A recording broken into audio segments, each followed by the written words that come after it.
Gaza में युद्ध विराम के बावजूद हूती इजराइल के खिलाफ मैदान में डटा हुआ है। हूती ने साफ कर दिया है कि जब तक गाजा में युद्ध विराम के सभी चरणों को लागू नहीं कर दिया जाता, तब तक वो इजराइल से जुड़े जहाजों पर हमला करता रहेगा। हालांकि फिलहाल के लिए वो अमेरिका और ब्रिटेन के जहाजों पर हमले नहीं करेगा, लेकिन इस सबके बीच हूती की मिसाइलें लगातार तेल अवीव पर बरस रही हैं।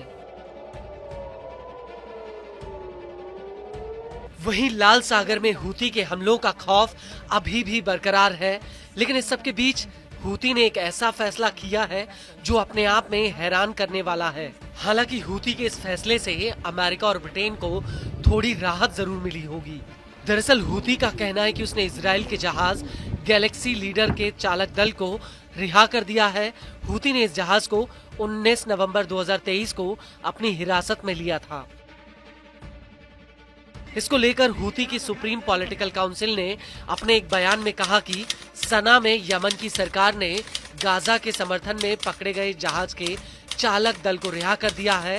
यह फैसला हमास के साथ बातचीत और ओमान के सुल्तान के प्रयासों के बाद लिया गया है। हूती का कहना है कि उसने यह कदम गाजा में युद्ध विराम समझौते के समर्थन में उठाया है। वहीं इसको लेकर न्यूज एजेंसी अल मायादीन को एक यमन के वरिष्ठ सूत्र ने बताया कि गैलेक्सी लीडर जहाज के चालक दल को लेकर हूती और हमास के बीच बातचीत चल रही है। सूत्रों के मुताबिक हूती जहाज और चालक दल के मामले में लगातार मध्यस्थों को जानकारी दे रहा था। सूत्रों के मुताबिक हूती ने इजराइल के जहाज के चालक दल के सदस्यों को ओमान के मध्यस्थों को सौंपा है। आपको बता दें कि गैलेक्सी लीडर एक इजरायली जहाज है जिसे हूती की नौसेना ने 19 नवंबर 2023 को जब्त किया था।